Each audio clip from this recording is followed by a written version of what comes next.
I want to welcome you to our September 2022 program, and this is jointly sponsored by the Southwest Rockies region of the National Academy of Arbitrators and the Greater Houston chapter of LERA. Special thanks to Carl Bosland and his program committee that actually developed this program.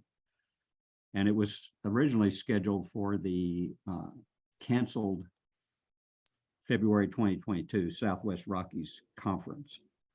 And I want to thank special thanks to Charlie Singletary, who took the lead in pulling this together, did a great job in doing that. So thank you, Charlie. And as always, we want to thank Emily Smith, the Executive Director of National LERA, and Bernadette Tiemann, Membership and Marketing Coordinator, for taking care of all of the technical aspects of Zooming and for all of the ongoing support they provide. I keep them busy and their help is much appreciated. I'm going to turn the program over to Maretta, who's our moderator today. And Maretta's been kind of the heart and soul of Houston LERA for many years. She's recently retired and has had a distinguished career as a labor arbitrator, as a member of the National Academy of Arbitrators. So thank you, Maretta, for taking the time to do this for us. And I just want to thank our awesome panel that has been pulled together. We are privileged to have these people that are very well recognized in their fields. So it should be an outstanding program, and Maretta, it's all yours. Thank you, Mickey. Thank you for those kind words. Well, today we're taking a look at video hearings, bringing your A game to all hearings. And we have a panel of 2 advocates, one each representing labor and management. And we also have 2 arbitrators. All 4 are from different parts of the country. So I think you'll see as we go along that they'll be offering their perspectives on what elements go into creating a great arbitration hearing, and that those perspectives are different depending on their roles and part of the country they practice in. Our first advocate from New York is Wendell Shepard. She's a partner at Barnes, Icarino, and Shepard in Elmsford, New York. And Wendy is a product of Dartmouth College and Columbia Law School. Before joining her firm, she served at the National Labor Relations Board, Region 2. Wendy works the union and employee side of the house, which fits with her being the daughter of a UAW shop steward. She's a contributing editor to the Developing Labor Law, the Board, the Courts, and the NLRB, a treatise that's regarded by many as the definitive guide to American labor law. Our next advocate is Samantha Martinez. Samantha represents management, especially airlines. She has first chaired over 125 contract and discipline cases and is board certified in labor and employment law. She speaks fluent Spanish, and she is the co-author of a law school textbook called Experiencing Employment Discrimination Law. Samantha graduated magna cum laude from Brown University and then from the University of Houston Law Center, summa cum laude, second in her class. And on to our neutral panelists. Pilar Vaile lives in Yuma, Colorado. She's been a labor neutral since 2004 and a private labor employment arbitrator since 2010. She's a member of the National Academy of Arbitrators, and she serves on neutral panels for the FMCS, the AAA, the National Mediation Board, and multiple state labor boards, including California, Oregon, and Washington. And finally, Will Hartsfield from Dallas is a shareholder in the firm of Hamilton and Hartsfield. Will graduated from Harvard Law School, and the Aggies among you will be glad to hear that he did his undergraduate work at Texas A&M. Will spends 95% of his time as a neutral in labor and employment disputes. He is also a member of the National Academy of Arbitrators, and he's on the NAA Board of Governors. We will have contact information for all of the panelists available in a handout that you'll get that will be distributed during the presentation. So if you need contact information for any of the panelists, phone numbers, email, that will be available. The Texas Bar has approved CLE for this program, 1.25 hours. And if you would indicate your name and bar number in the chat box, that will be saved for the record. I will give you the bar number as we go along the program so that you can input your CLA credit directly with the state bar. But before we begin, we've got a quick 2-question poll that we'd like you to participate in. This will give us an idea of the amount of experience that each of you has and also your preferences. So if we could have the poll displayed now, we'll have you answer those 2 questions fairly quickly.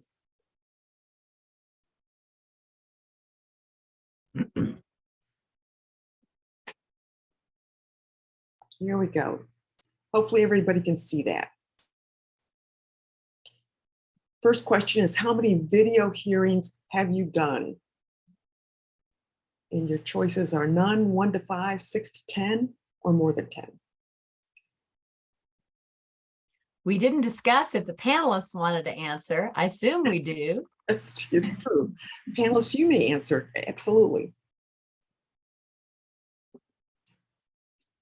And your second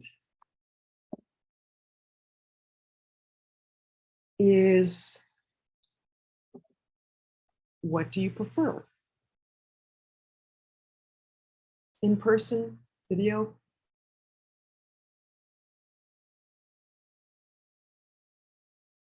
Maretta, you want questions in chat, and then you'll work away from that. Yes. If you do have a question, put it in the chat section and we'll take care of them there. We have most of people have participated in that poll. Would you like me to end it and share the results? Yes, please. Thank you. Okay. We have, okay, as far as none, fairly split here, 22%, 1 to 5, 11%, 6 to 10, 22%, more than 10, 4. A lot of you have had a lot of experience with video hearings. And preference, do you prefer video to in-person? That's 22% prefer video and 37% prefer in-person. Okay, thank you.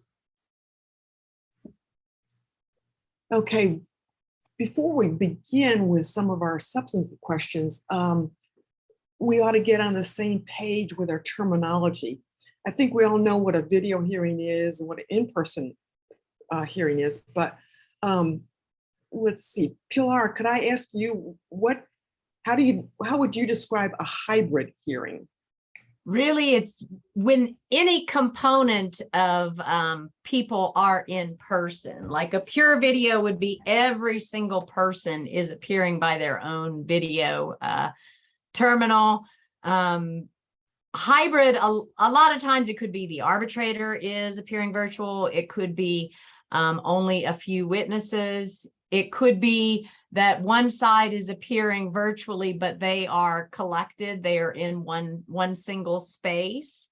So there's a lot of ways a hybrid could look. And the reason you want to be aware of it is because how people appear, where they appear, whether it's, off in a remote rural place, or if it's in a big conference room with lots of audio, it may impact audio or video connectivity or just sound quality. So that's why you want to know where people are, but it almost doesn't matter. It could be any mix of video and in person. That's how I look at it. Okay, thank you. Any differences that any of the panelists want to suggest at this point? Okay, well, let's move on then. Wendy, can you tell us what would be your preference for hearing, video, in person, or hybrid? And maybe can you elaborate as to why? I prefer in person. A couple of reasons. One, I am old school, but I primarily represent unions. So I am dealing with grievants who might not be technologically adept, who might have issues with how they're going to access the hearing. I've had some where people are on phones, and that doesn't really work well. So I prefer in the room, you have constant communication with your client, with your witnesses, with the grievant, and you can address issues quickly that are coming up on your side. My next preference would be the hybrid, and hybrid where everyone that I can possibly corral into the same room on my side, we're at the same table in the same room.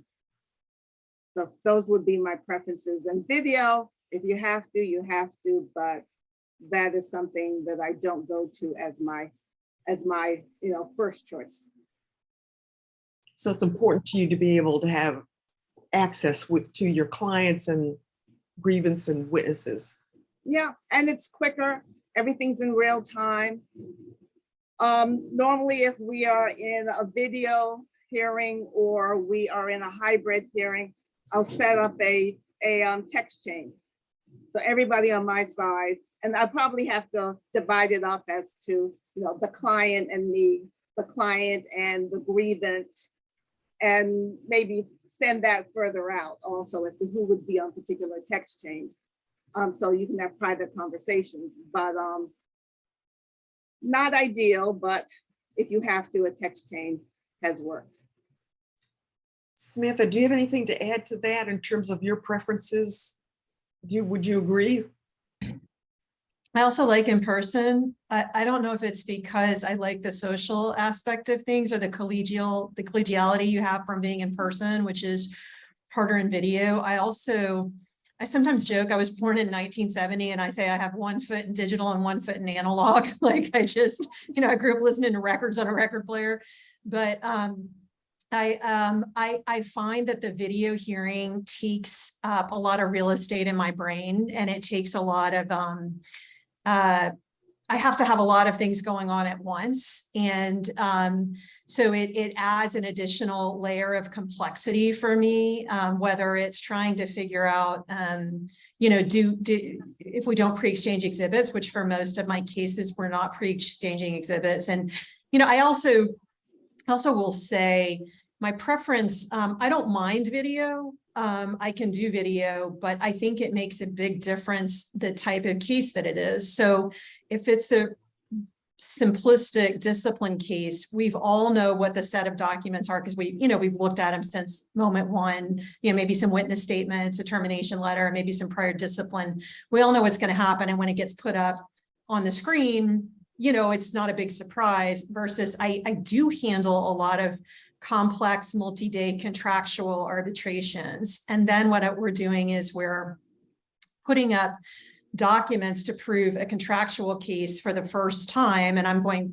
second, because I represent management. So a lot of times I'm seeing, 20-page documents from the union. They're getting put in the chat. I'm trying to print them out. I'm trying to digest them. Of course, I can ask for time to do that, but there's something that's kind of clumsy about doing that via video. And so my preference when those kinds of things, when it's those kinds of cases, is definitely to do it in person, because it just seems like the mechanics of it are simpler. And I think also, as Wendy said, you can't discount the comfort of the witnesses and how that's going to work and how that will play in for a discipline case or a very simple contractual case. I think from the management side, my clients actually, the people who are in the chain of command, like video, because when they have to do it in person, sometimes they have to fly to a corporate headquarters and they're being taken away from their regular job, and it's very obtrusive for them versus if you can do it via video, they're oftentimes sequestered. So they're just going to be showing up for their time to testify. And if it's fairly straightforward testimony, they don't need the support necessarily of counsel or labor relations versus when it's something more complex and contractual. For example, we're dealing with very hard issues and we're having difficult conversations or very in-depth conversations on the breaks, because we're trying to in real time digest the union's case in a contractual case. So that's a lot of different factors, but that's how I see it. Well, yeah, the parties have a lot going on during breaks and during the hearing to deal with. How about arbitrators? From your perspective, Will and Pilar, do you have a preference on why as to the type of how the hearing is conducted? You wanna go first, Will? Sure, I'll start. My notion is I want to do what works best for the parties. And it is their process.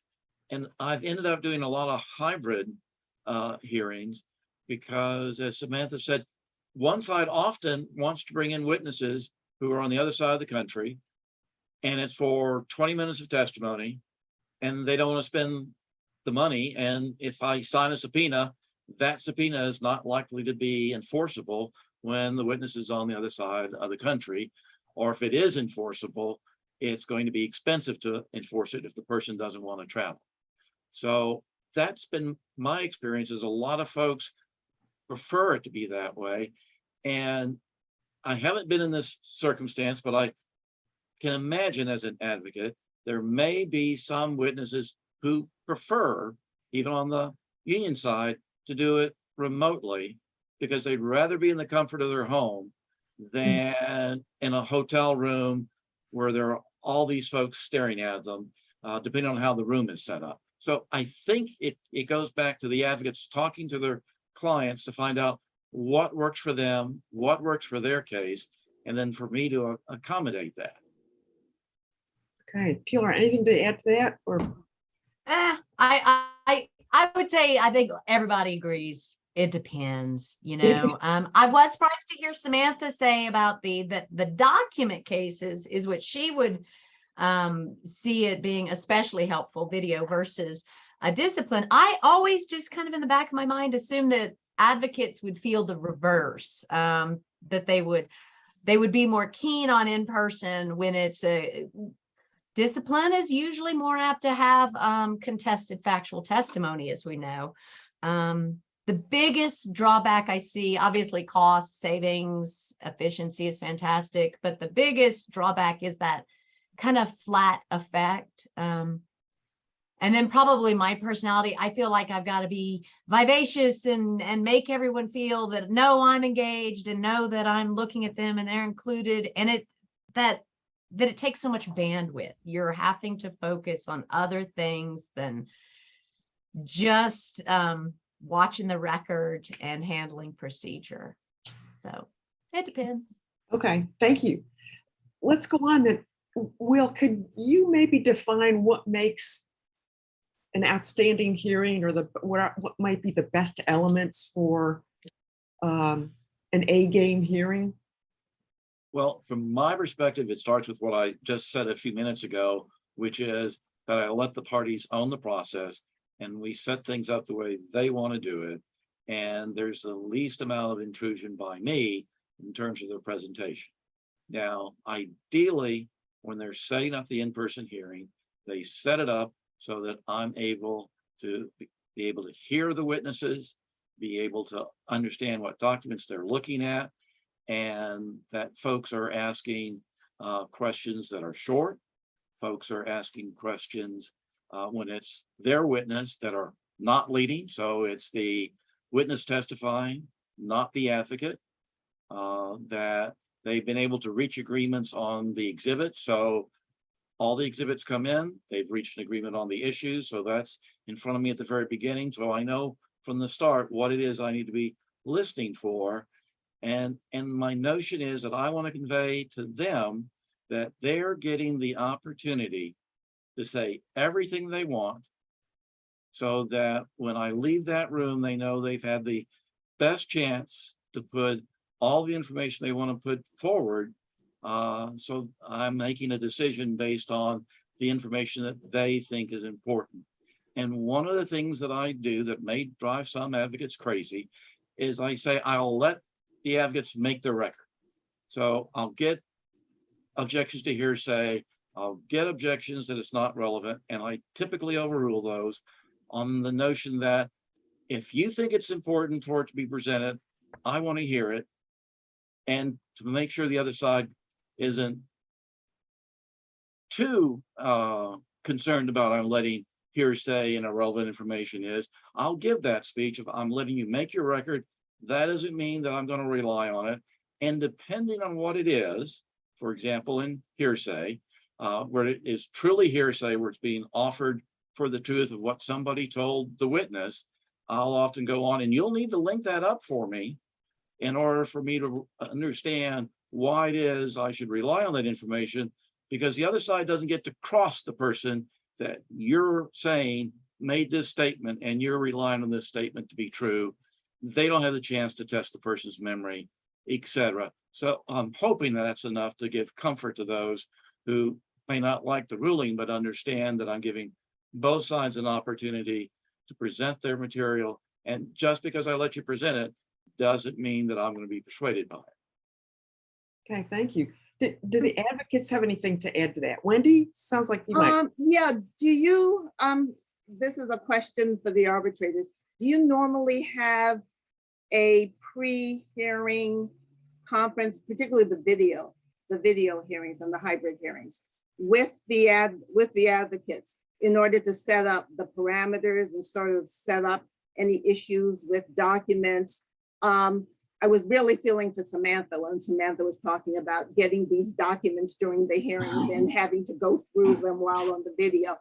I mean, I would assume those issues come up a lot of times, and I'm curious as to what the arbitrators do in order to address document issues and anything else that might come up beforehand.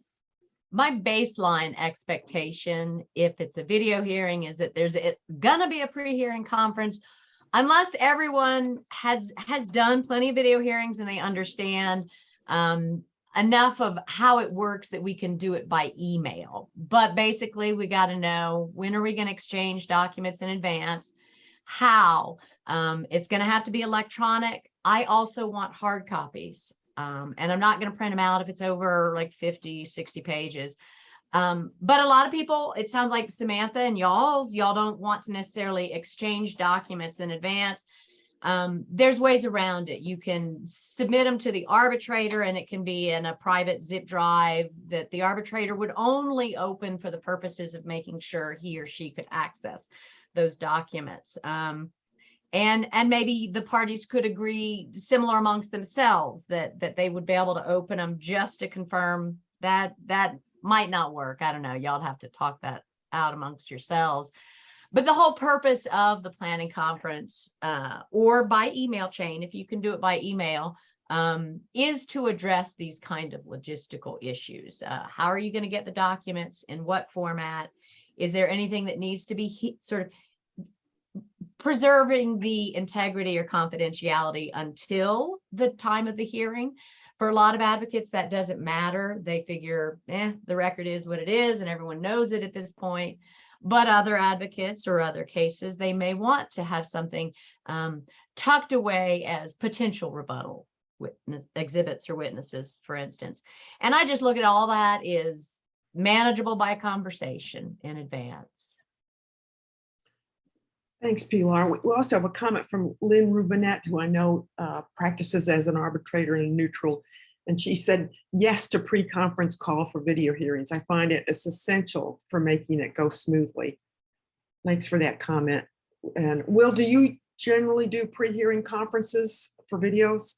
I generally offer them. I also send out a checklist for folks to use for preparing for the hybrid or video hearing. But it may be my particular practice is a lot of folks have done them, and so I'm not getting a lot of press these days because the parties work through that most of the time. So it's and it depends whether it's there. I offer it, and often folks don't take me up on the offer. Okay.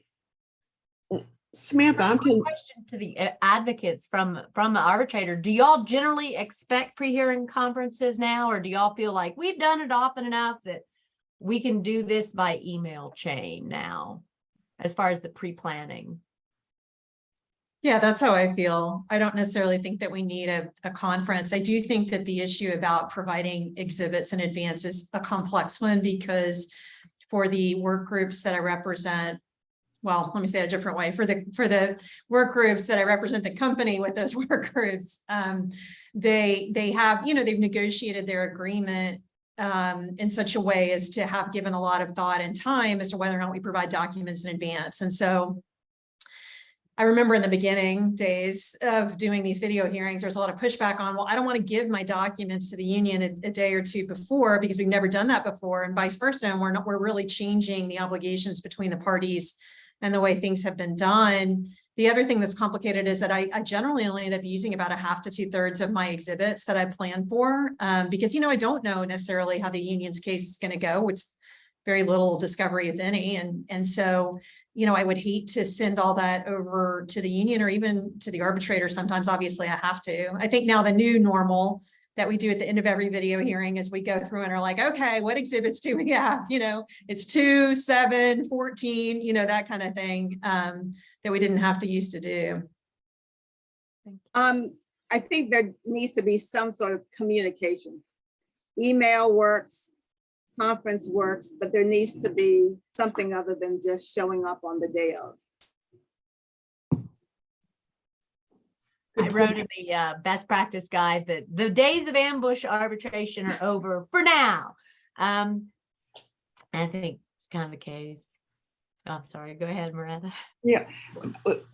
Moving on to, for the advocates, Samantha, what do you get a clear sense of what your witnesses or an grievant and the union, for example, prefer in terms of the type of hearing and whether or not they're all in the same room, or is there any indication from your parties what they?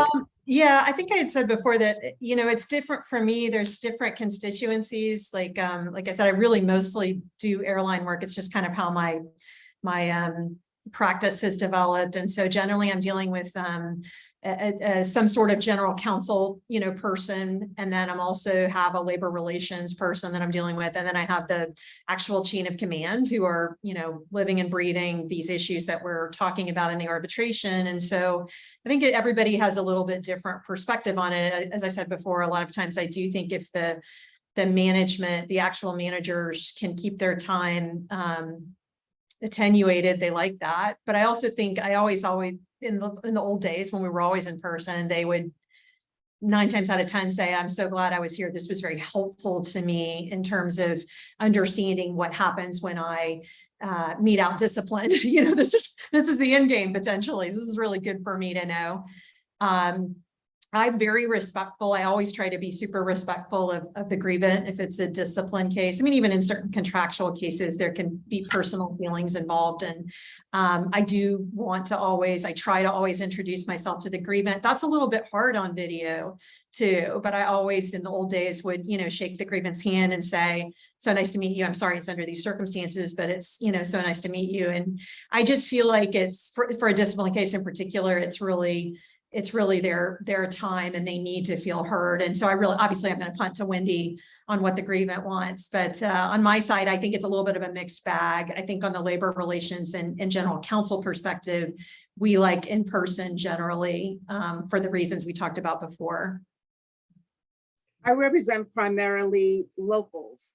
So we don't have people who are traveling far distances or the other part of the country in order to come to the hearing. So that's not an issue and not a concern. And my people, they like it in person.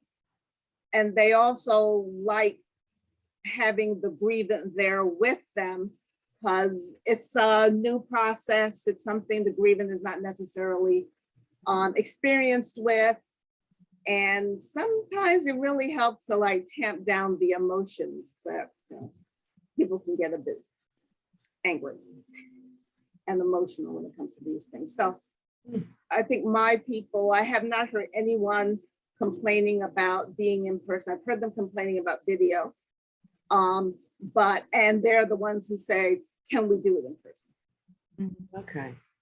It's so funny, just to add a comment, I know the conventional wisdom now among many mediators that I've heard is that emotions are less on video, and they like video. Cases are settling better on video than they did before. So it's funny that we're hearing, you know, the opposite in this other half of ADR.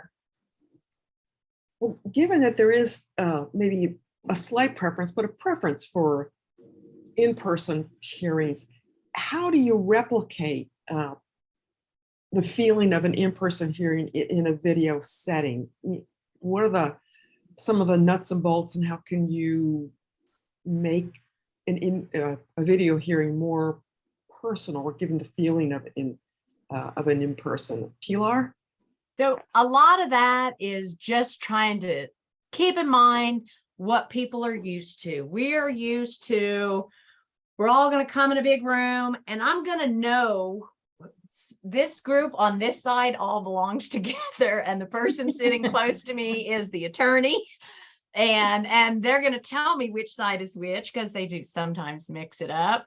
But it visually, you walk into a hearing room and you know what everyone's role is, at least after a moment, and they sit down. It's in the video, besides the fact that it may just be a big mash of faces like the Hollywood screens, they also bounce around depending on if someone's talking or someone's shuffling paper or Zoom just has a fit.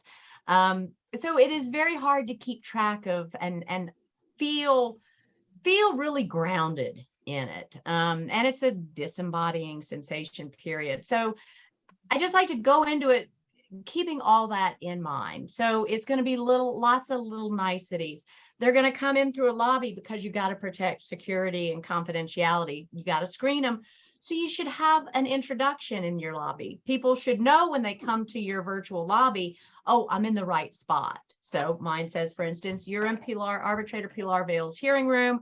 I will let you in shortly.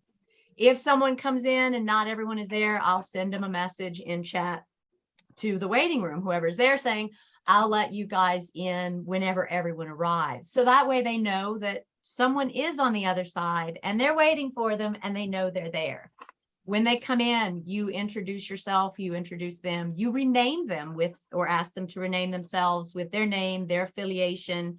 I prefer name, role, or actually I prefer role and then name, because I tend to think of people as their roles. And making sure you introduce each witness as they come in. I didn't used to do that with in person, but I always make sure to do that. And again, it's just, we know the virtual environment is disconnected, and we know that that's going to be the biggest reason people will feel dissatisfied with a hearing. They felt they weren't seen and heard. So you have to make a real strong point of doing a lot of niceties just to signal that they are seen and heard, I think. And I think that generally eases stuff. And then otherwise make sure everyone knows how to get back in, log out. And that's pretty much it. There's various ways you can play with what people will view, but a lot of those bells and whistles, I found that most of the advocates, witnesses, and myself don't really want. We want to keep it as simple as possible. And just try to maintain that connection, the human connection. Will, are there any niceties that you add that make the a video hearing feel more personal? Well, one of the things I've done in videos is when the witness is being sworn, I go through a series of questions of making sure they know that they can ask for things to be repeated if they don't hear it, if they don't understand it, and that if somehow we lose their connection, we'll stop everything until they get reconnected, and then making sure that there is some way for their advocate to get in touch with them, like their cell phone number or some other mechanism, so that if they do get cut off, there's somebody they can get in touch with to say, the power went out at my place, what do I do? And to address those kinds of things, no differently than the gee, I was in a car accident, I couldn't get there message they send to somebody, and that's why they haven't shown up at the hearing, because you have problems both in person and video with folks not being able to get there. And I know it's for a topic later on, but I'll mention it now.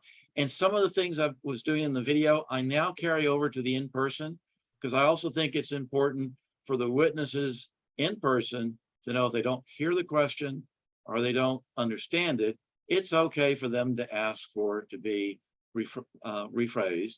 And also to ask them to give me time to rule on the objections, if there is one, rather than answer so fast that their advocate doesn't get a chance to object and the information is already out there.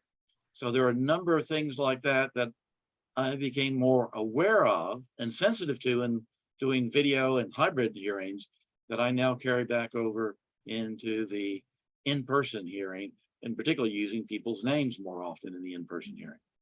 Oh, okay. Yeah, and Wendy, go I ahead. thought of one other thing really on the replicating the video, and we overlook it, lighting. People feel better when they look better. And in particular, if you are a darker skinned individual, a lot of people never be backlit, have your lighting coming at you at front. And if you have darker skinned witnesses or attendees, the lighting is especially important. I don't know if y'all saw the recent story of photographing, I'm spacing out what African-American woman it was, that there was quite a lot of pushback because the lighting was so bad. You couldn't see her. And they were comparing lighting needs and how it's often disregarded for different people. So I recommend that every advocate get on the video with their witnesses, especially if they're major witnesses, obviously, and let them see how they look and help them with their lighting so that everyone is, presenting as good a face as they can, especially if it's someone who's going to be testifying at length about their personal circumstances. I do think that's something that's different. I've seen the lighting and sound issue with a lot of different experiences, and particularly with these third-party witnesses, which we haven't touched on, but sometimes you're having to get someone who's an ex-employee or maybe just someone who's like not really kind of, on your team to testify. And I think one thing different that I'm doing that I didn't do before is I'm trying to do like a practice run through. And a lot of times that can be really hard because I'm already begging for this person to show up, again, that I don't really have, even if I have a subpoena, what's going to happen if they ignore it. And so, yeah, a lot of times I do want to test those things. I want to see, the sound, the lighting, and just whether, there's any really obvious distractions. They choose to put themselves up with their kids in the back watching cartoons or something. It's just, I think that's something that is new, that we didn't have to really do before. And again, it's just so hard if this person is a third-party witness and not really within your control. Mm-hmm. And also, each witness, every one testifying should have their own monitor and their own camera. I had a hearing where we're in the union's conference room, one camera, long table, many witnesses on the table, and it was really hard. Plus it helped me, but it was very hard the other side to figure out who was talking, or really to be able to look at the face and listen to the testimony. So it is best to have individual devices for everyone. Yeah, and sorry to jump in again, it was just, we didn't talk about it before, and we had talked about it a little bit in our prep, was really giving some thought to the nuts and bolts of how your video hearing is going to take place. Because I've been through a lot of awkward situations. I 100% agree with Wendy that even if you're in the same room with your people, you got to think about everybody having their own screen with adequate lighting. And then of course the sound can be a nightmare. So you have to figure out, are we going to, like the last one I did, we all disconnected our audio from Zoom. We didn't even mute it. We just disconnected. And then we had a fancy conference speaker that we all were using because there was a big group of us around the table, and that was all fine. But then when it was time for me to put up my witnesses, because I went second, there was this really weird moment where like my witness is across from me, literally across from me on the conference table. So I kept looking at him, in person, but then I'm not looking at the screen and he's not looking at the screen. No, so it was just like this weird, but then we would remember and look back at the screen. So there's just like all these, weirdnesses that we didn't have to think about before. And I encourage people to think about that. Yeah, because every setup presents its own positives and negatives, doesn't it? Yeah. And And that's, first question on the pre-hearing conference should be, again, to reiterate, beat a dead horse. Where are your guys appearing and how? What is their technology? And are they together or isolated? And I know this went to everyone in comments in the chat section, but speaking of pre-hearing, Russ Gutschall, who's an arbitrator, said that he's somewhat more formal. He sends parties a proposed pre-hearing order, and then they discuss it at a pre-hearing conference. And thank you to Cheryl Stevens, who says it was Annie Leibowitz photos of Justice Ketanji Brown in vogue. Shame on me for spacing Thank you. Well, Justice Ketanji Brown's name. you're forgiven. Okay, on to another topic. Sometimes cases settle, before hearing, during hearing, whatever. Wendy, do you find that settlement is affected at all by video hearings, that it's easier, more not so easy, more difficult, or what's been your experience with the ability to settle parties with video hearings? Yeah, my experience is that having the arbitrator in the room really facilitates settlement, because my experience has been, at least in New York, the arbitrator at some point is going to take the advocates out into the hallway and question the advocates as to the case and as to whether or not there is anything here that could be settled, where the parties could reach some sort of an agreement going forward. And there is that disconnect when it comes to video, that you don't have that ability just I mean, you could go off into your own room, but it's not, I guess the word is as organic, because in the midst of a hearing, there eventually does come to be a time when it makes sense to people. It doesn't seem so cut and dry or orchestrated that I'm gonna talk to the advocates and off everyone goes. So I find that there is a great deal more settlements in person than on video. People seem more willing in person. That's a good term to use, organic, in terms of things flow as they do would naturally in person. And Yeah. there may be times in a hearing where it just seems right or appropriate. When I used to work for a living and held hearings, I would, before a hearing, in-person hearings, ask the parties if they'd had an opportunity to discuss the case. And if they hadn't, would they like a chance to talk about possible opportunities for settlement? Because sometimes parties don't speak to each other at all. The first time they laid eyes on each other is at the hearing. And would you participate?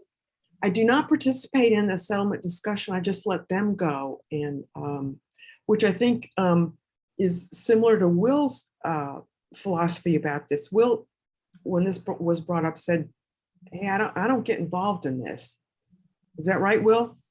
That's right. I try to avoid being anywhere close to their settlement discussions. And in fact, I'm even a bit further back than Maretta is, because I'll suggest to them, have you had a discussion about what the issues are? And have you reached an agreement on what the issues are? Have you reached any agreement on your exhibits? Would you like a few minutes to step outside and talk about those things? And I don't use the word settlement, although given Maretta's comments, I'm rethinking that perhaps I should use the word when I'm inviting them to step out of the room, on the notion that, as was expressed at one point, that I'm the one raising the word settlement, and it may then make it easier for the advocates to talk about it, because that isn't a sign of weakness by them raising the topic. And I hadn't thought through that, so I may change that practice. And in the context of the hybrid or the video hearings, often the advocates are in the same room with me in the hybrid session as just a few witnesses who are remote. And I think that still allows them to have those kinds of discussions, as well as even in the video, I think offering to put them back into the waiting room or creating their own private meeting room for them to talk about those things outside of my hearing, or for them just to suggest they call each other on the cell phone to talk about their exhibits, is a way to do it in the context of bringing what's an in-person event into a video hearing if the advocates are not in the same room. But I'd be interested to hear anybody else's thoughts as to whether I'm too shy about using the settlement word, because certainly Wendell's description of what she's doing in the Northeast is totally different than the way I was brought up. Day one in arbitration 101, you do not participate in settlement discussions with the parties. Don't do that. But it sounds like, Wendy, your experience in your part of the country is that that's not a rare thing for the arbitrator to suggest and maybe help facilitate. Yeah, and sometimes you'll have an arbitrator saying, okay, I'm going to put on my mediation hat. And then I'll try to facilitate some sort of a settlement, some sort of an agreement. Wendy, now that you say that, I can think of 3 New York arbitrators that I regularly appear in front of, and all 3 of them, especially 2 of them, they'll do this thing where they'll listen to our opening statements, and then they'll take the advocates out and they'll say, hey, if what this person says is true, you're losing. Like, they'll just be like right up front about it, which is really unsettling, but it does often lead to a settlement, particularly in a discipline case, where you can kind of like, well, if they really like stole $10,000, like whatever, but a lot of times you can kind of predict where it's going to go. But I think you're right. I think with arbitrators in other parts of the country, I definitely, they wouldn't do anything like that. Yeah. Yeah. I was surprised when we had our pre-meeting and I heard that this was unusual. And I've always thought it was more common with not particularly East versus Mid-Americas or Western, but I thought it was more sort of a generational difference. I thought that sort of more classic old school arbitrators, that they tended to start off with a let's invite settlement view. And I'm talking about really old school, like I think Maretta looked like a fine young chick, that it's a generational thing. But it sounds like maybe it is more geographic. I've never offered to settle or anything and don't know how I feel about it, but I was really intrigued by the idea that an arbitrator could raise the word settlement in a way that that the parties might not be able to without losing face. And I thought that's a good insight for me to hear. So I might need to rethink that and get out of my comfort zone sometime. Okay, I think Pilar, I was going to ask you about whether or not you prepared differently for a video versus in person. I think we've talked about some of this already. The pre-hearing conference. And I do prefer it to be a conference than email, because then you get it's asynchronous and someone respond. If you're not, unless everyone is perfectly responsive to your email, then it ends up cumbersome. Pre-hearing conference is the easiest way to do it. I actually have a couple of clients who now want to kind of acted like they want to start having pre-hearing conferences for in-person hearings as well, which I was a little surprised by that. Neither me or the other side appeared eager to take them up on having a pre-hearing conference in front of an in-person. So I think we're all kind of straddling the 2 worlds. There's things we like about video, there's things we like about in person, and we're still trying to figure out how to, if there's any way we can keep the best of both of them. But besides pre-hearing conferences for those logistics, I will say one other thing I do, and I encourage every arbitrator to do this, everyone, period. Invite an observer, invite an arbitrator mentee. I particularly, if you know anyone who has taken the FMCS Becoming a Labor Arbitrator class, and they have an opportunity to submit some mock awards, supervised mock awards to get onto the FMCS panel, this is a great way for us to share some FaceTime and some experience, and some cheap, easy way for them to see hearings. They can write a mock award. No arbitrator should be relying on their work product. It's going to be a separate process. They will write their mock award. The arbitrator would review it after they issued their decision, only for purposes of reviewing it and commenting on it to that mentee. And it's a great way to expand our ranks as arbitrators, and particularly, again, that we focus on previously underrepresented or rising communities when we do that. It's what I'd encourage all of us to do. And that's my little soapbox. Good advice. I see Will has posted his handout on credibility factors, and I encourage all of you to take a look at that and maybe download it. It's chock full of different questions, factors, resources, case law on credibility. And now that we're on that, Will, do you want to talk a little bit about how arbitrators decide credibility?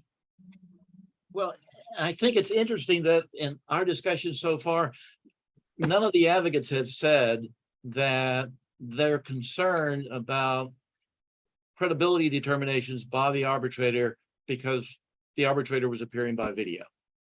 And I think that reflects the notion that most arbitrators are telling advocates that it's not the person's demeanor that helps us figure out what really happened. Because we haven't played poker with that witness. We don't know what their tell is when they're not giving you the full story. But there are other things that are outlined in that paper that do help arbitrators figure out what's the whole story. Are there documents that were created at the time of the event that say story A, and now the witness is saying story A plus? Are there documents that are inconsistent internally, where they wrote a statement and they started out in paragraph 1, and by the time they finish writing their statement, they say something different, and now I'm hearing a third story when they testify? Does the story sound rehearsed, so that when you see whatever was the written statement they gave at the time, it sounds like they're reciting it from memory?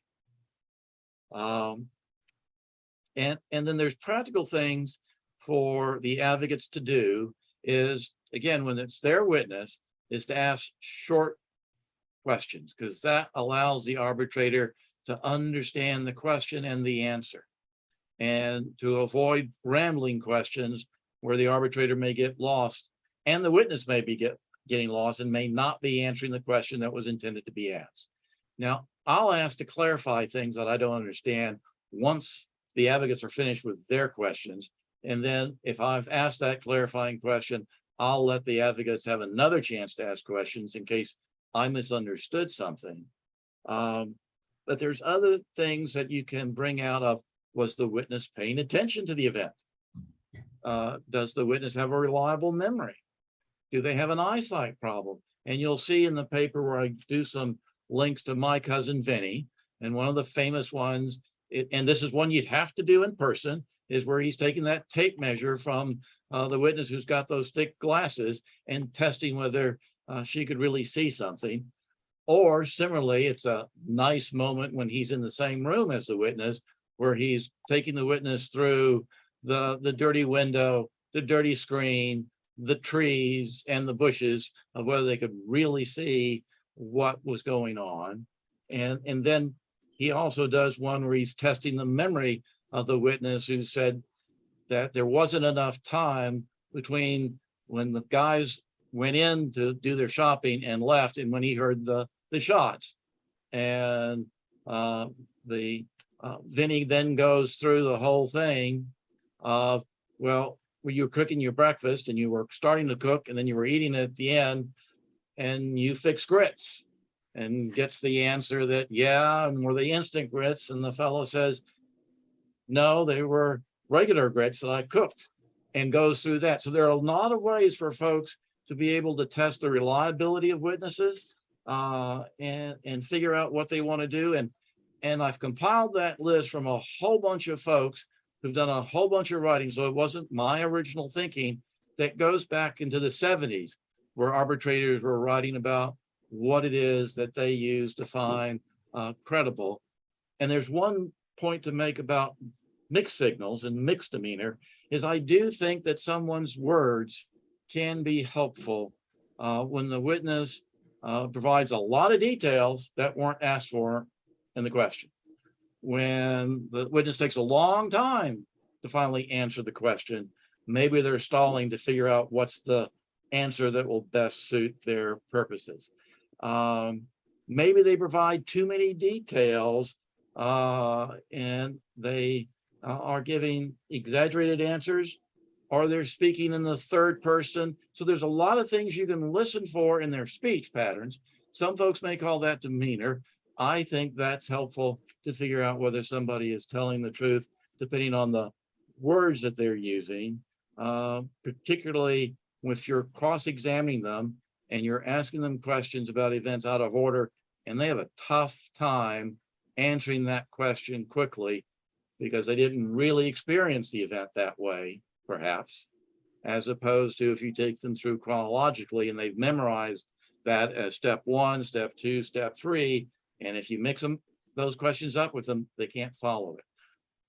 But take what's there, download it, and make use of it in your questions. And I think that's part of bringing your A game to any hearing, is thinking through, how do I challenge the credibility of the witnesses on the other side through my examination? Excellent. Pilar, is there anything you want to I add? do. I have this anecdote I want to share. I love this story. This is from back when I was a hearing officer for the New Mexico State Labor Board. Had a union advocate who was so mad at me after hearing, how could you not tell he was a liar? How could you not tell he was a dishonest liar on the stand? It was internally consistent. It was externally consistent. That was on you, my good friend, to vigorously cross-examine that witness on the stand. You know, you may have to ride close to, not necessarily, well, you don't want to become argumentative. I'm not saying that, but you may have to push them. You may have to test them. Try answering your question, asking your question several different ways.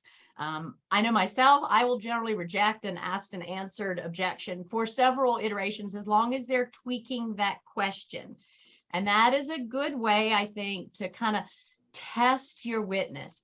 The arbitrator can only base our decisions on what we've got, what's been put in front of us. And we are going to be hesitant to use demeanor, but I think we are willing to use these kind of speech patterns that often can reflect our cognition. You just want to be careful again. Like I know my mom and me, we kind of talk circularly. A couple Southern women, we come at things obliquely. We might look like dirty, rotten liars all the time if you have one way you're going to decide this is how a person is credible or incredible. I think, like everything, it's got to be based on that person, those circumstances. But I always get tickled with the idea of an advocate being mad at me for not recognizing that witness was a liar. You probably didn't cross-examine well enough, or you suspect he's a liar, but you can't prove it, which, you know, that isn't going to help the arbitrator. And one other thing, that back to the demeanor notion, is we often don't know the background of the person. So we don't know that they talk around in circles because that's how they were brought up. We don't know what might be their normal way of behaving. We don't know how much it's cultural, how much of it's upbringing, how much it's something else that in fact that's impacting the manner in which they appear to me, the arbitrator. So that's another reason I don't put a lot of stock in demeanor. Thanks. Thank you, arbitrators and advocates. Wendy or Samantha, anything to add to that about credibility determinations or concerns that you might have? Did we lose Samantha? Samantha has disappeared. I think she did. Well, I'm sure she'll log back on.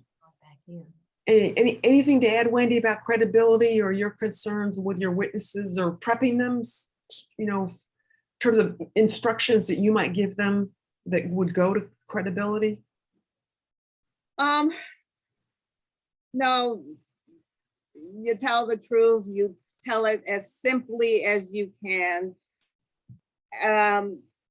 If you put in details if you can, but don't get flustered.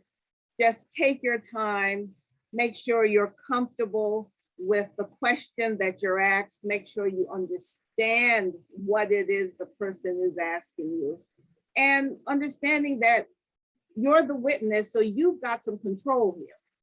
So if you are not feeling as if you are really comprehending what's going on, you need to say so. Ask the question for the question to be repeated.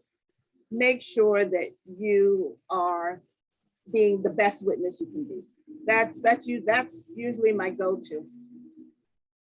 Oh, it looks like Samantha is, I don't see And her on the Samantha's screen, back. but her name is up. You Okay, wanna repin or respotlight her. okay.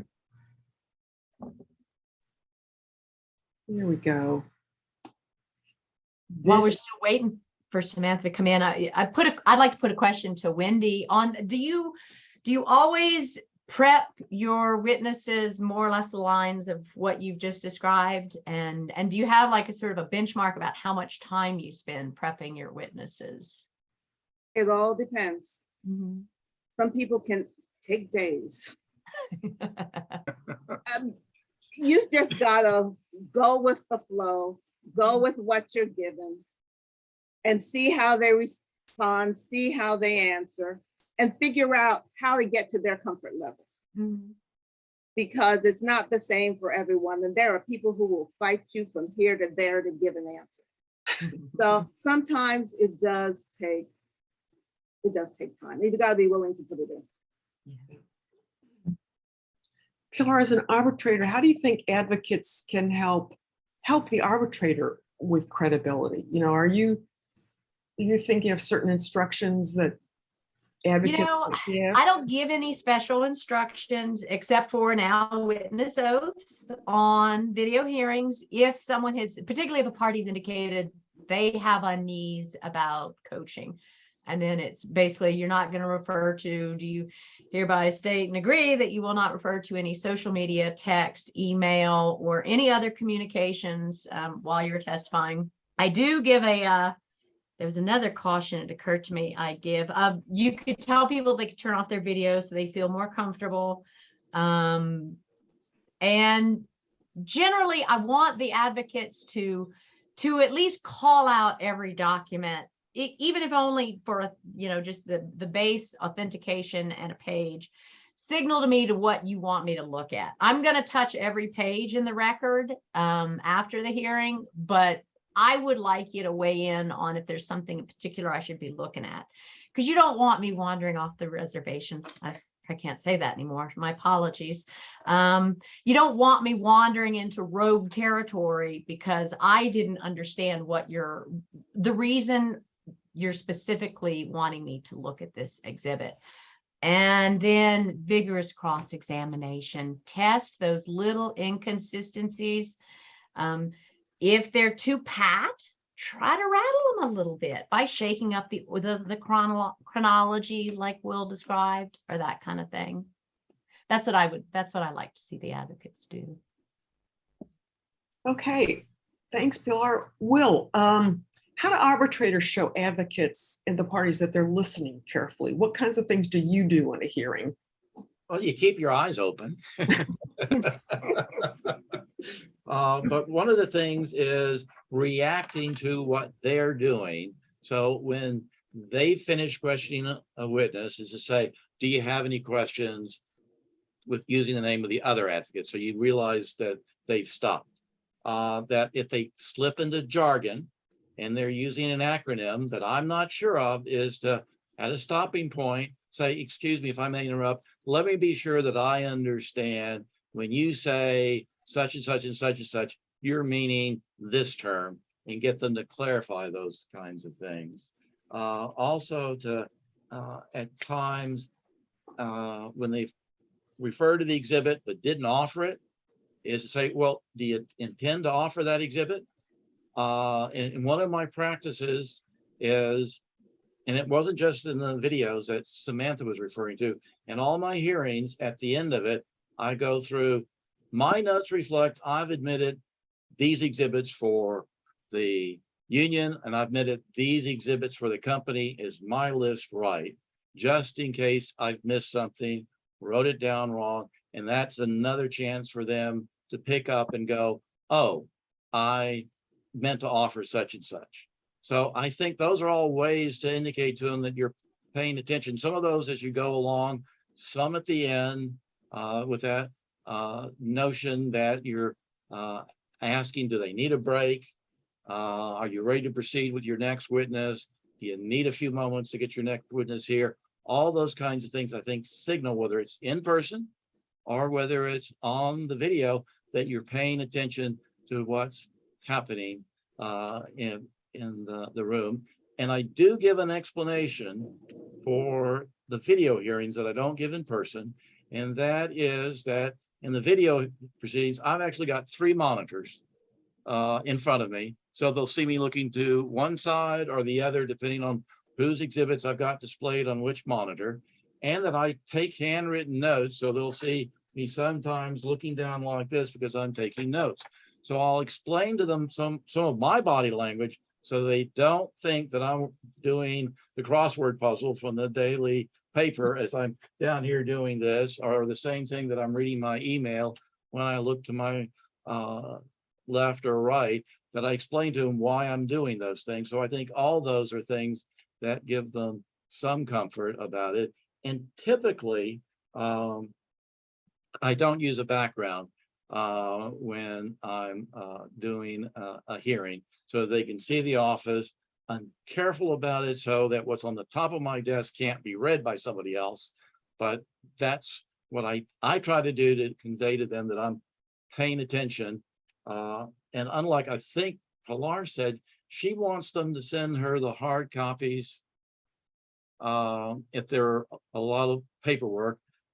And I actually just print them out. If they send me 100 pages, I'll print the 100 pages and actually put it in my notebook with tabs for it if they send it to me beforehand. And I'll also walk them through that I've got it here in paper. So you'll see me sometimes looking for a notebook and getting to the exhibit you're showing me, and then saying to them, wait a minute, I'm not to that exhibit yet. Give me a chance to get there. So I think all those things communicate, I'm paying attention to what you're trying to tell me, and I'm looking at the exhibits you're pointing out to me to pay attention to. And welcome back, Samantha, by the way. Good. Thanks for having me again. Yeah, yes. Sorry about that. For the advocates, are there certain visual cues or verbal cues that you're reading in the arbitrator in terms of trying to figure out, are they following you? They're following the case? Are they paying attention?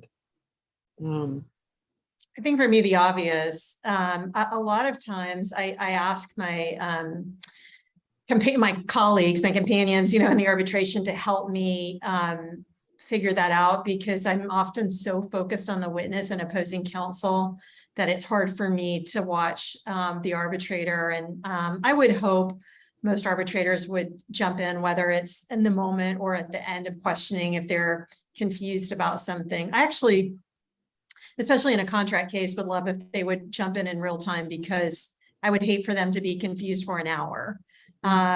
But anyway, I don't think that I do the greatest job in the world of looking for those cues. So I'm going to punt to Wendy. I just look for engagement, Mm-hmm. writing of notes, looking at the witnesses, the normal cues. I have nothing exceptional to offer. Not sleeping, no snoring. Yeah. But I know we're about to end, and I had a war story that I wanted to share. It wasn't my war story, it was a coworker's war story. He's in a discharge arbitration. It's at an employer's attorney's office. The attorney for the employer offers to heat up the arbitrator's lunch, offers the arbitrator some tea. And at the end of this, when the decision is made and my colleague says it was the correct decision, the discipline was upheld, we got a DFR. Because the grievant is watching all of this and says he saw some other stuff that happened that my colleague did not see, and figured that the whole thing was rigged. So I just want to just say that the arbitrators are looking at the grievance and the witnesses, but the grievances and the witnesses are looking at the arbitrators too, and trying to figure out if they are getting a straight deal. So, yeah, I mean, it got dismissed, but it took a couple of motions, but you know, it just took everybody, came out of left field. Nobody expected something like that. Right. Well, thank you. That's a great war story. And I think it put one in the column for a video hearing, because you wouldn't have anybody making tea for an arbitrator. That is true. Could you wrap my feet too? They're cold. I think our time is up. Pilar, I think you were going to perhaps put a link up on screen for the National Academy of Arbitrators has a website that does have. They do. Let me see. I'm going to share a screen. Oh wait, actually, let me some best practices there. What am I looking that you for? also may want to look at. Let me.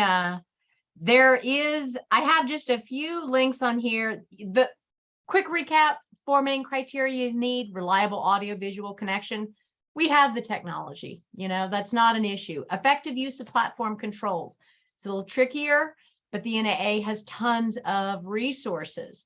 Effective comparable access and privacy and security. Now, effective access and controls and access, comparable access can affect what due process. Your people may not be on sufficiently equal footing as litigants. But like I said, the NAA has a ton of resources. I'm going to share this document in chat in just a minute, but we've got the link to the very first joint NAA FMCS training video in May 2020. All their office hours that are open to the public side that cover document handling, alternatives to Zoom, hybrid hearings.